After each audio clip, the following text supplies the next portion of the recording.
professional is the key word, because I had an advantage over most people, I think, who get into farming, because the way I grew up, we raised all our own vegetables, so I participated in that since I was a little kid. So I knew how to raise vegetables, I knew how to use a hoe, I knew how to plant things, harvest things. You've been selling here since like 1979. That's a long time. I started farming in 76. Wow. Commercially farming and selling product. So how did you learn to start farming? Did you grow up on a farm and then eventually separate and then come back to the land, or did you just one day you wanted to start farming? My mom was the farmer's daughter. My father worked on the farm. My grandfather's farm was an 80-acre truck farm. The Bronx, right where the ferry point is, that was great-grandpa's farm, and where Madison Square Garden, the first one, was, that was great-grandpa's farm.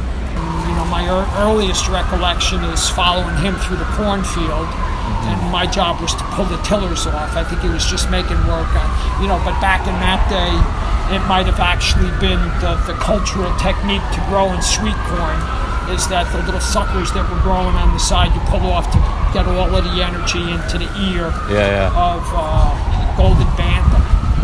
That's the variety? Sweet Sue started. She was the first bicolor variety ever. Sweet Sue. And my wife's nickname from her niece is Sweet Sue, It's like funny how things come around. But, and then my job was, I couldn't count yet, I was too young.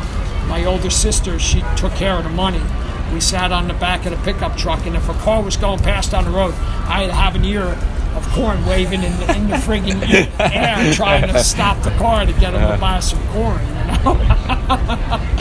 I think it was a quarter a dozen or something. Yeah, wow, that's cheap. But I had no idea how to do that, for a living.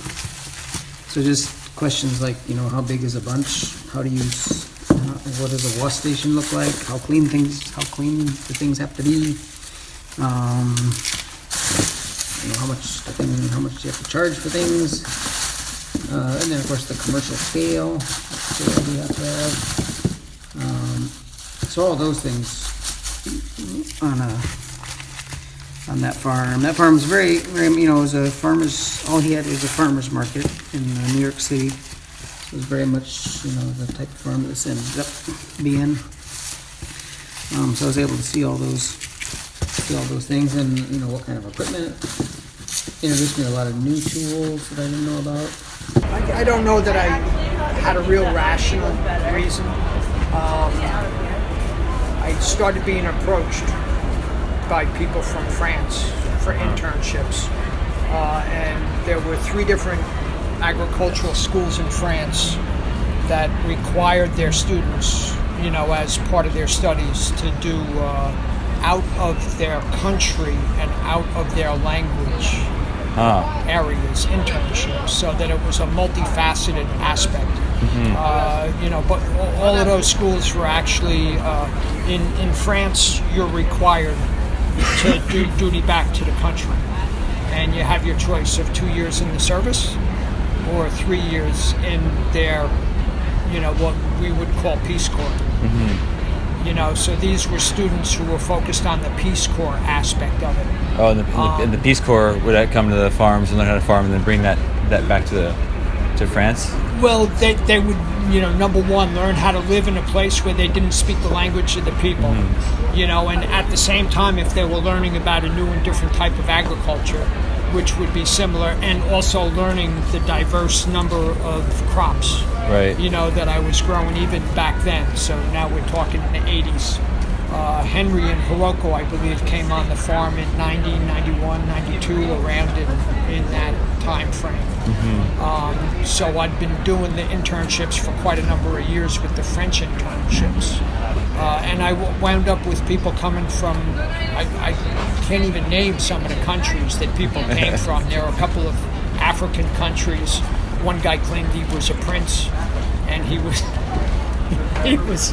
on the farm for, I think it was like 4 months. In the middle of the winter, there were other people that came at really strange seasons, but generally you know, that the French would require that their students be there a minimum of 2 to 3 months in their first internship. Second internship was 6 months. When he tells you all the stuff that he does on the farm, in the interview, and you're kind of just like, what? There's no way that like 3 people are going to be able to do all that. Like the last farm I was working on, it was like we were doing, the ratio was about a ½ acre per person, and here the ratio is about 3 to 4 acres per person. Yeah, it's a pretty significant difference. Yeah. So I was kind of, if anything, I was pretty nervous about the physical aspect of it all. This is the first year, like, my first year working here, you never sat down, took us into the house and sat down with us and went over other stuff. Oh, right, at the beginning of the year? Yeah, this year I felt more education, like more schoolwork almost, in the sense of you had a sheet of paper and we had a meeting about how the farm runs throughout the seasons, and there's like, here's what to expect. I think I naturally kind of try not to go into any experience with any expectations, because then you end up either getting let down or getting overly anxious. So I kind of, you know, Henry had told me his sort of teaching style in my interview, and the way that he really tries to explain to you what needs to happen, and then lets you do it on your own, and just walks away and lets you try and figure it out for yourself. Try and figure out how best to do the motions, how best your body works, because he knows that everybody's body moves a little differently. Actually, and I'm sure John's in New York's has changed over the years too, but mine's changed a lot over the years. Where initially, much like him, basically just people came here and worked, and they worked alongside the farmer and saw what the farmer was doing, and learned kind of what they could. There was never any instruction. I was always free to ask them any questions I wanted to, but mainly it was just working beside somebody and seeing what they're doing, which I think is the best way to learn. Like but again, practicality over kind of the, talking it over, book learning, or talking things over, just basically seeing it. And again, it was a different situation, because I kind of knew what farming was and how to grow things already, so I didn't need to know a lot about that kind of stuff. I needed to know the real practical stuff, which is what you learn by watching somebody else and basically doing it together with them. The first intern that I had was Elizabeth Francois Elizabeth, which is her last name's Elizabeth. Her first name was Francois, from Martinique. And when I talked to her on the farm, on the phone, setting this thing up, she insisted that I do this, and that it was a 6-month internship. And it was like, I didn't know what in the hell I was getting into. So here, the apprenticeship has started out with that, and also it's changed here because back in the early days, it was just me, usually in one or at the most 2 other apprentices. So we were working side by side all the time. And then once the kids left, and I started needing more external help, then we're at 3, 4 apprentices with just me trying to do everything that I need to do. So it ended up being a lot less time with me right beside the apprentice. I think the greatest thing about this apprenticeship for me has been, and I say we were only farming in a ½ acre each in the last farm I was on, but I mean the whole farm model was different also. So it's hard to kind of equate them. We worked our asses off on that farm too. Everybody did. But I think the biggest thing was with Henry was just seeing the way that he approached work, and the fact that like you said, he teaches you how to live life, and he teaches you that I learned how to be a great worker and how to have a great work ethic out here, and It's just, again, kind of once the kids weren't here again and I wasn't working harder or right alongside everybody, it was harder to kind of just learn kind of the ethic and the work ethic and the pace and why it's important to get things done fast and do it well. if I'm not there right beside people, then they can't really pick that up. Right. So it turned into more of a situation where at the beginning of the year, I wanted to sit down and kind of talk through everything. Kind of give everybody a overall picture of the way things are going to work, to kind of give them a little bit of a head start on that. You know, when we had our meeting at the beginning of the year of like what a good apprentice looks like, and the way I've just always kept that kind of slogan in my head that there are no dirty jobs, because I think that sometimes you get in a state where you want to take everything personally. You think that Henry's putting you on a certain job because you're like the new guy or whatever, and at the end of the day, it doesn't matter. At the end of the day, the job's got to get done. My pop always had that little bit of farm boy in him, even though he hated farming. He didn't like it. You know, his big story about farming was when he picked beans for Farmer Ferdinand. You know, Farmer Ferdinand, he'd hire 15 or 20 kids to pick his beans for him, and he'd sit up on his tractor, and one of the kids would fill the bucket with stones. And if you stopped working, he'd throw the stones at you, and it'd make the kid pick the stones That's back so up. mean. That's so this is back in the 20s, 30s. That seems like it's like slave labor almost. Yeah, like 10 cents a day, you friggin' worked your ass off. Yeah, you know? and So you throw rocks at you. He's sort of writing on the wall of this one in a hurry. So when Farmer Ferdinand turned the other way, you know, he stuffed a whole bunch of bean plants in the bottom of the bushel, dumped the beans on top, and took them in and got his money and ran. Man, for his one bushel is 1 or 2 cents for a bushel. Yeah. So I'm done. Full of rocks. I think he did throw a few rocks in to make it feel a little heavy, you know, but maybe he got hit once or twice. So. He did everything he could to discourage me, but once I started farming, he did everything he could to help. And, you know, my mom the same way, you know, my siblings, you know, my sister to this day continues to come up to the farm and help on picking day. It kind of sounds like still working as a nurse when Henry was there. So, you know, since she retired, her and her husband come up, you know, 2 or 3 days a week.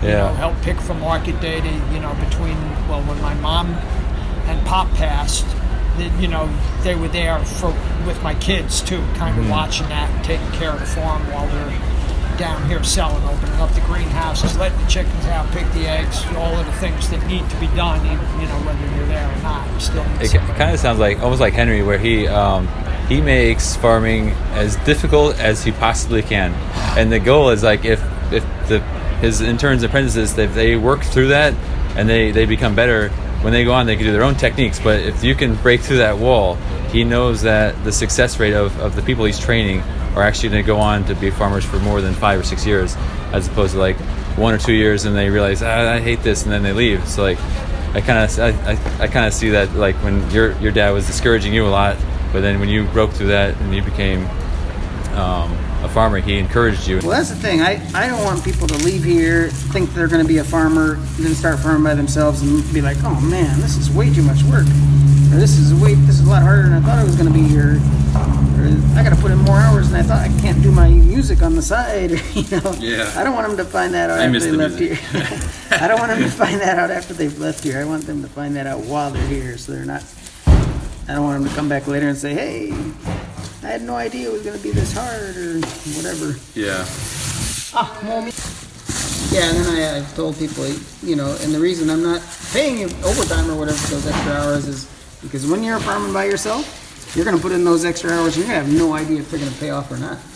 You might put in 6 extra hours thinking you're going to get a payoff and you'll get 0. So it's the same thing here. I might have you work all those hours, but you're not going to see if you're going to get anything from that or not. Yeah. Until several months down the road. So, yeah, I don't want any disillusionment. At the end of the day, nobody really cares. So don't complain. Like, we're all out here doing the same stuff. We're all out here facing the same elements. And Henry's not complaining. Kazami's not complaining. You're not complaining. So I guess I shouldn't complain because nobody cares. Yeah, no one wants Which to I hear think stories. is a really, it's a really, sounds kind of like harsh to some people, but it's like, that's kind of the way the world works, you know? Yeah, and that's the same with, the other thing here too is when there's work, I try to stick to that 6 to 6, but when there's work that really has to be done, I expect everybody to do it. Right.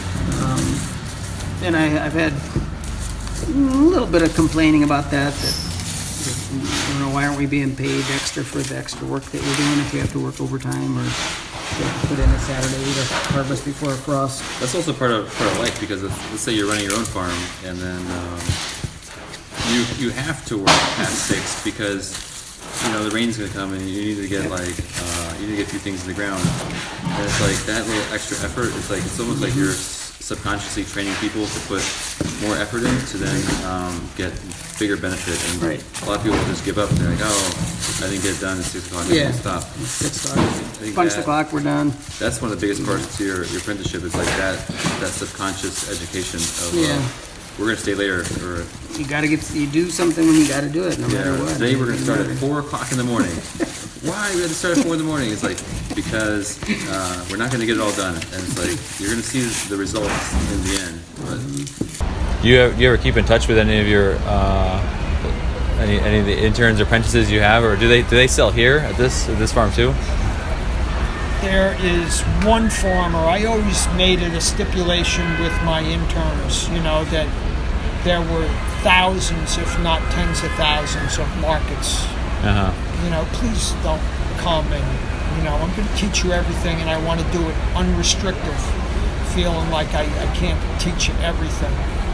Have the courtesy not to come and compete with me in my market. And I've had a number of them that have done that anyhow, that have come into markets. Because this is the only market you go to now, right? Yeah. Mm-hmm.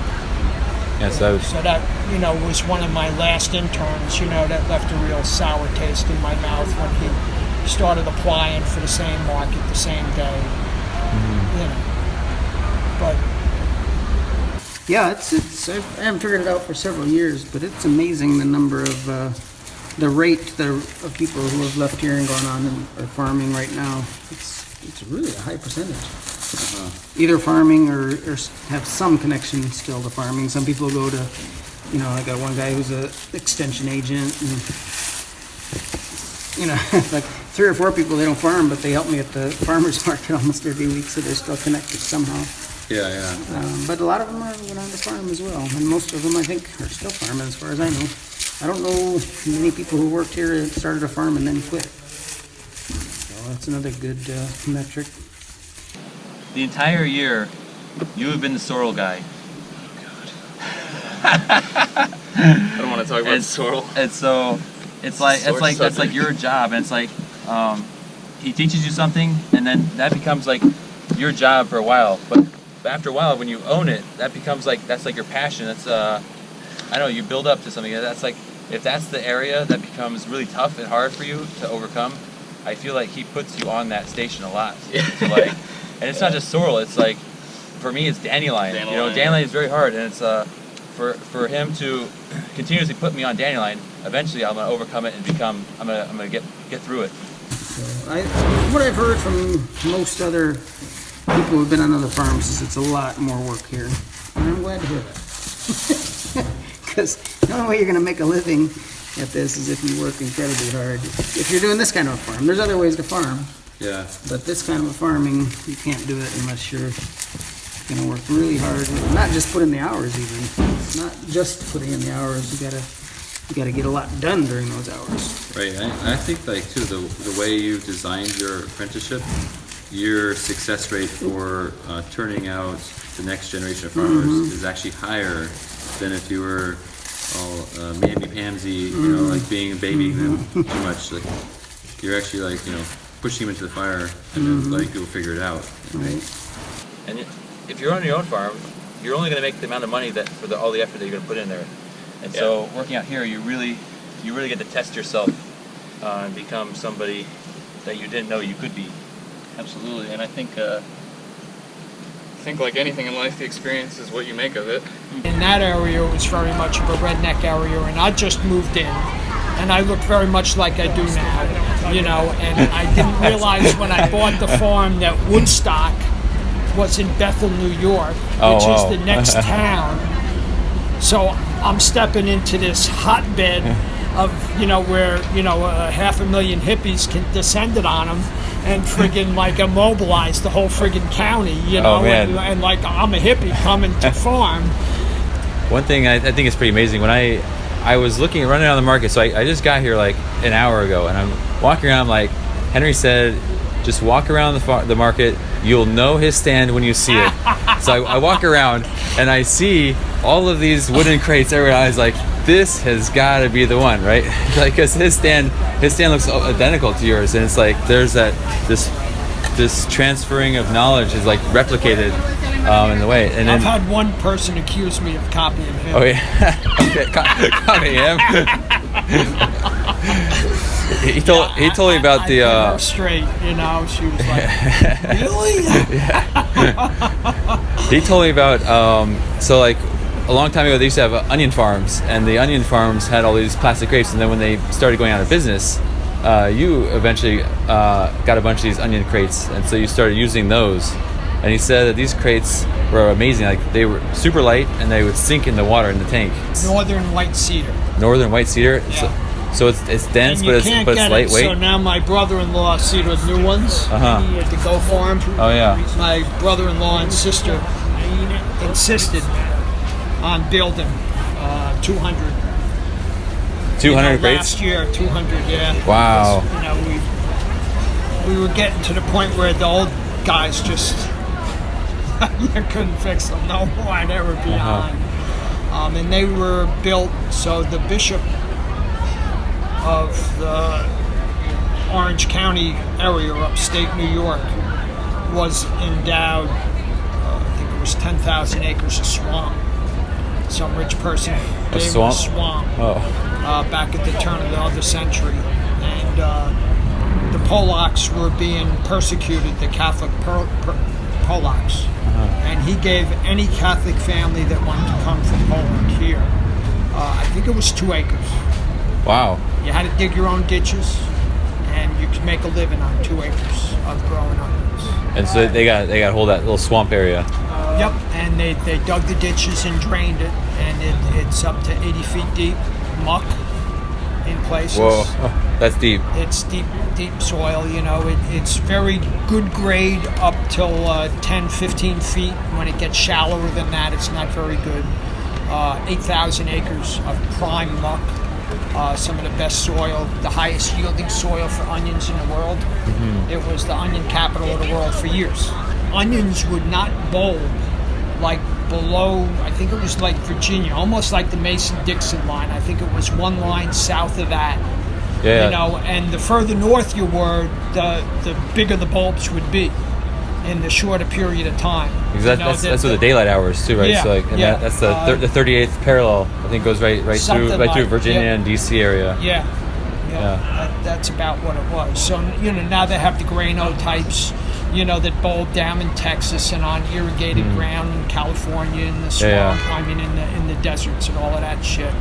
That became competitive, and then they could be produced in all other sorts of around the world. Mm-hmm. So they don't ship anymore. But I mean, they ship friggin' megatonnage. I remember as a kid, driving through the Pine Island area. This was, and just where Henry is at in the whole evolution. I don't know if he's certified organic. I don't even know honestly if he ever was certified organic. He wasn't until a few years ago. It's only a few years ago he started getting organic certification, because that kind of puts you in a different tier, just right. like a little bit. Even though it's like maybe it's actually required by some markets that if you're going to make any claims. I mean, this is an ongoing discussion here in the Green Market Organization. Yeah. And it's me that's the sore friggin' thumb that I'm gouging in everybody's eyes, and it's just a matter of time before they, drop the friggin', whatever. Yeah. Be it when I'm gone and it's my son that suffers the fate, when the history is gone. But our customers know.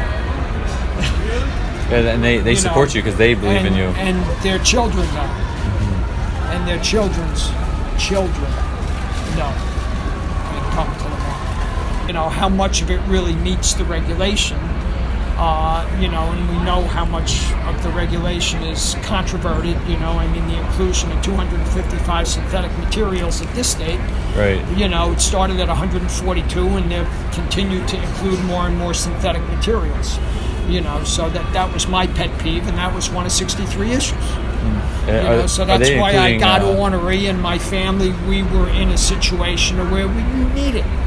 So the ornery thing was all, about that, and that we didn't need it, and we didn't want to support the word anymore when they degraded it, below standards that were never anywhere as close to what we considered to be what it was about. Mm-hmm. So we just crossed it out. And, it broke my heart more that the younger generation didn't have a fraternal word,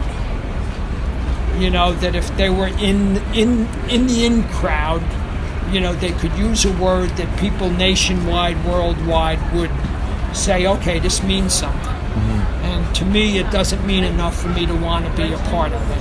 The ornery, does anybody that you train, do they take that word and use that if they adapt all of your techniques and like your theory behind your philosophies? I posed the question to a couple of people after I told them my history of why my wife pinned that word upon my head and stuck it in place of the word organic in the farm. And I said, do you deserve to use that word? And I haven't met anybody yet that felt that they were up to that standard. Mm-hmm. That they, I tell everybody that it's really food with a farmer's face. And what you want to be doing is building your clientele based on you, your heart, and what you do on your farm. Yeah. And that's ever evolving. And that's the way to do it. And that's how it should be. Because if we pick another word, they're gonna fucking steal it. Yeah. They're gonna steal it the minute it has a value. Right. It's gonna be stolen. So what are your plans for after you finish this year? Well, I am going to start a vegetable farm on my partner's property and farms her own flowers. Sells to the Peoria Riverfront Market, which is where I will be selling as well.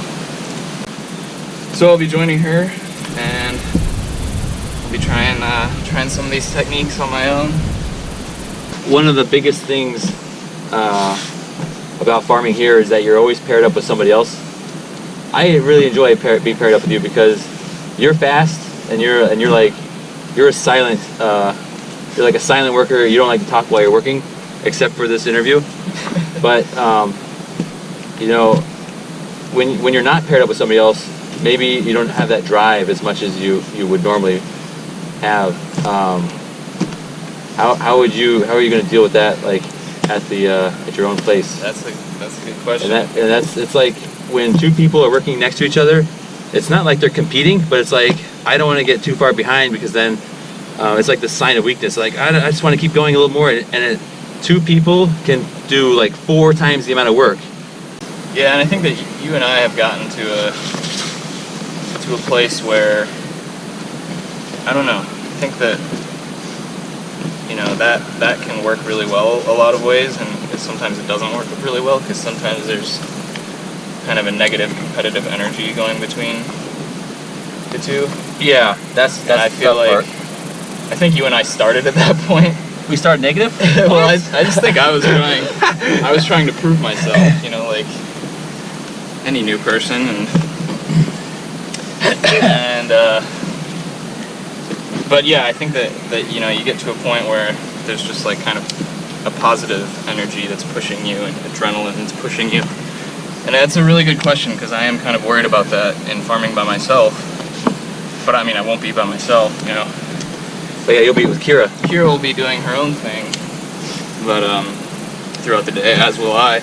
It's your farm. I think there'll be plenty, especially knowing what I know about Evan, there'll be plenty of drive. When he knows it's all up. If he doesn't do it, it's not going to get done. Right. He'll be. I'm afraid he's going to work too hard and be out there until after dark, working with Ed to So he's got to get stuff done, which doesn't work either. That's the reason that I try to stick with the 6 and 6. We talk about not doing extra work when we have to do extra work. Right. But other than that, I try to make people go home at 6 o'clock. Try to make them take a full break because it was really important for me to set those rules for myself because it's so easy when you start to think, oh my God, there's so much to be done. I can't stop. I gotta keep going. And then you wear out. You wear out your body, you wear out your brain. You start having accidents, bad things start happening. So I think You burn out and then you quit. you burn out and you quit too. Yeah. So I figured that out really early. That I set that I'm not going to work after 8 unless it's absolutely necessary. And I would go home even if there was, I'd stop right in the middle of weeding the bed and go home at 8 o'clock. I started that rule for my very first year. And stuck with it.